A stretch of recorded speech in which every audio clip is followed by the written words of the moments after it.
Pada episode kali ini kita akan belajar cara menyikapi nikmat, bencana, ketaatan, ataupun kemaksiatan. Kita akan belajar langsung dari Syekh Abi Hasan Asy-Syadzili rahimahullah.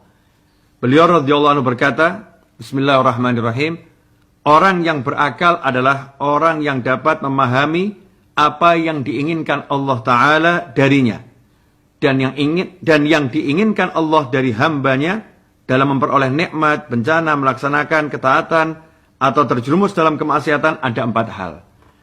Jadi kata Syekh Abi Hasan Asy-Syadzili rahimahullah, Allah Ta'ala itu menginginkan dari hambanya 4 hal ketika menghadapi 4 hal.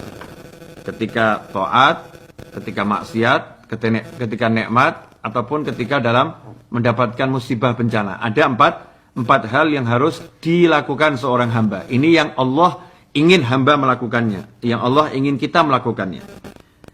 Yang pertama, jika engkau memperoleh nikmat, maka Allah mengharuskanmu untuk bersyukur.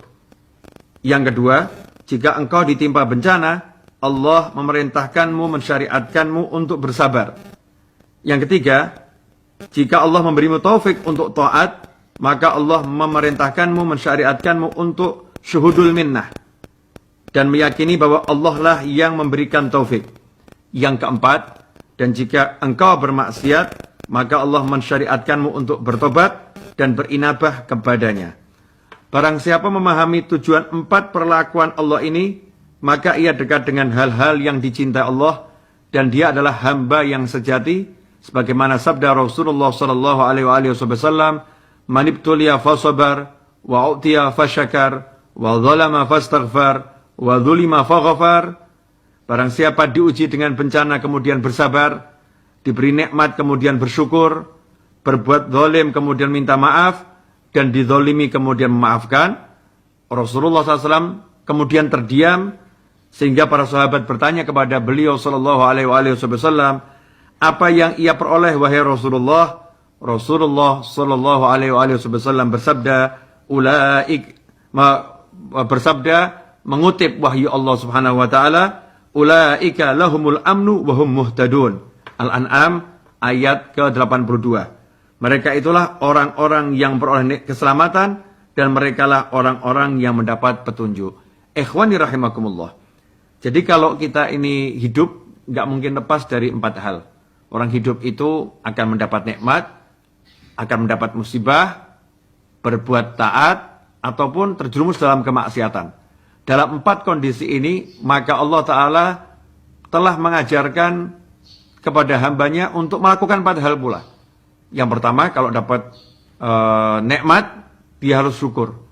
Yang kedua, kalau mendapat musibah, ujian, harus sabar. Yang ketiga, kalau mendapatkan kemudahan untuk taat, bisa sholat, bisa puasa, bisa zakat, bisa haji, bisa zikir, bisa taat apapun, hendaknya dia syuhudul minnah. Ya, syuhudul minnah, dan meyakini bahwa Allah lah yang berikan taufik. Apa artinya syuhudul minnah? Syuhudul minnah itu melihat bahwasannya yang memberi adalah Allah Subhanahu wa taala. Jadi kalau bisa sholat, tidak melihat bahwasannya saya bisa sholat, tetapi melihat saya bisa sholat karena diberi Allah kekuatan untuk sholat. Hati saya diberi Allah kekuatan, tubuh saya diberi Allah kekuatan. Ya, kemudian waktu dan tempat Allah siapkan sehingga saya bisa sholat. Melihat bahwasannya Allah yang memperlakukan kita seperti ini, Allah yang memberi. Nah, ini sikap yang dituntut dari seorang hamba oleh Allah Subhanahu wa taala kalau bisa taat. Jadi kalau bisa taat, jangan ujub, jangan sombong, jangan merasa aku, tapi kembalikan pada Allah Subhanahu wa taala. Alhamdulillah, saya diberi Allah kemudahan, kemampuan, kenikmatan untuk bisa taat pada Allah Subhanahu wa taala. Kemudian kalau terjerumus dalam maksiat, dalam dosa, maka simpel, segera bertobat dan minta ampun pada Allah Ta'ala. Segera bertobat dan istighfar. Kalau 4 hal ini kita lakukan, maka kita akan menjadi hamba yang dicintai oleh Allah Subhanahu wa Ta'ala.